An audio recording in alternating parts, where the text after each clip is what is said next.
Good morning पिला माने तुमर जो रही 3 days to see এই जो टॉपिक रही এই टॉपिक रो जो क्वेश्चन अछि how does this memory make you feel तुमको सेई सब मेमोरी बा स्मृति तुमको केमिति फीलिंग्स दिए ताहले देखो एई टॉपिक रे तुमे एई क्वेश्चन रो आंसर हिसाब रे तुमे किछि भी जानि पर नथल बा लेखि पर नथल ताहले मु तुमको गुटे आईडिया दउछि ताहले देखो आमे बुलिथिलु आमे बुले को कोड देइथिलु ना दिघा जाइथिलु आ सेठारे आम चारि पाखरे आमे नेचुरल ब्यूटी सब देखिबा परे आमे कोन सब नेचुरल ब्यूटी देखिलु ना the natural beauty of the see the natural beauty of the sky the natural beauty of the trees green fields birds, lakes, the Jagannath temple, etc. etc. ताले यही सब beautiful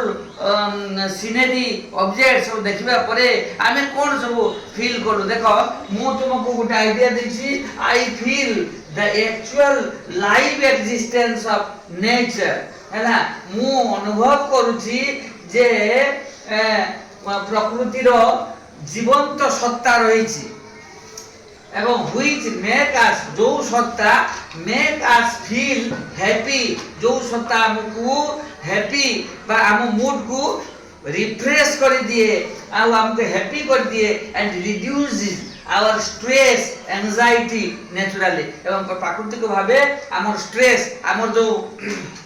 stress आसीला हमर जो anxiety थिला हमर जो मानसिक अवसाद थिला एगुडी को सब कम हेई गला तेणु आम एगुड़ी को फिल कली जे मोर एवं मो परिवार मानसिक जो स्ट्रेस थिला जो एंजाइटी थिला जो अवसाद थिला ता संपूर्ण रूपे कम हो गला जेते बेले आमे से प्राकृतिक वातावरण मध्यरे बा चतुर्पा मध्यरे आमे रहिलु आमे देखिलु जे हमर स्ट्रेस कम हो गला आउ थर मु कहि दउछि I feel the actual life existence of nature which make us feel happy and reduces our stress anxiety naturally हला ताजे देखो एठी मैक्स कर देबो ओटे एस लगे देबो एठी which makes us feel happy and reduces our stress anxiety naturally ताले मु तुमको पिला माने बुझाई देछि केमिति तुमे ए जे एई क्वेश्चन रो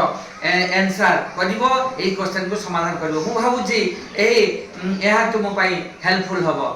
निश्चित भाव हेल्पफुल हबो याको बारंबार चली तुमे सुनि नियो एवं तको अभ्यास करि नियो निजे बाटे तुमे लेखिबा को चेष्टा करो थैंक यू वेरी मच।